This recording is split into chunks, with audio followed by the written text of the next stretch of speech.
साथियों नमस्कार। इस बात को बहुत गहराई से समझना होगा कि 8वें वेतन आयोग का गठन सरकार नहीं करेगी। इस तरीके का जवाब सरकार ने संसद में नहीं दिया है। सरकार ने यह कहीं भी नहीं कहा कि हम 8वें वेतन आयोग का गठन नहीं करेंगे या केंद्र सरकार के कर्मचारियों और पेंशन भोगियों की सैलरी और पेंशन का रिवीजन नहीं करेंगे। संसद के शीतकालीन सत्र में सवाल के जवाब में सरकार ने यह कहा था कि फिलहाल 8वें वेतन आयोग के गठन को लेकर के सरकार में कोई भी प्रस्ताव विचाराधीन नहीं है जिसके तहत केंद्र सरकार के कर्मचारियों और पेंशन भोगियों की सैलरी और पेंशन रिवीजन किया जाए।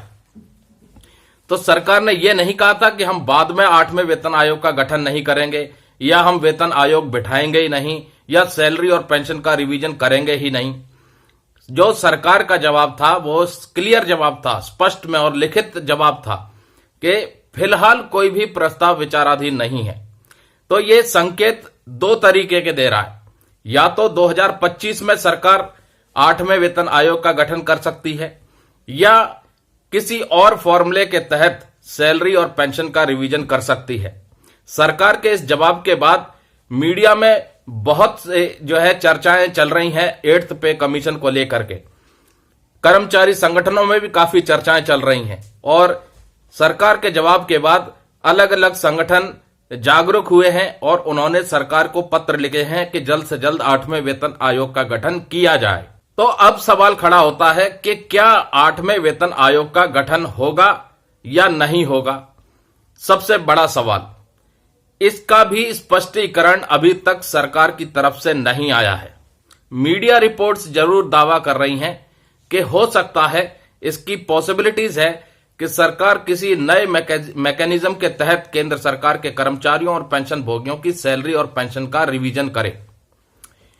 लेकिन 8वें वेतन आयोग के गठन की मांग भी तेज हो रही है। दबाव सरकार पर है।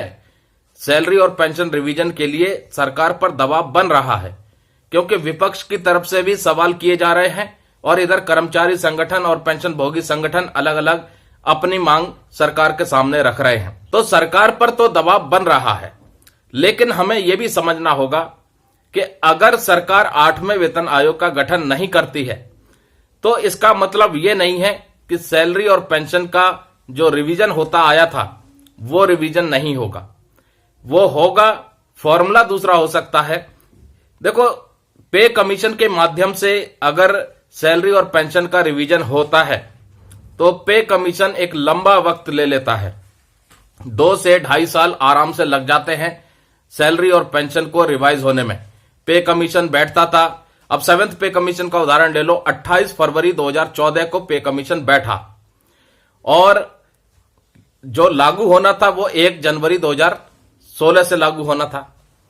अब उसकी सिफारिशें ही लेट सबमिट हुई और सरकार को भी समीक्षा करनी पड़ती है। 3 से 6 महीने सरकार ले लेती है।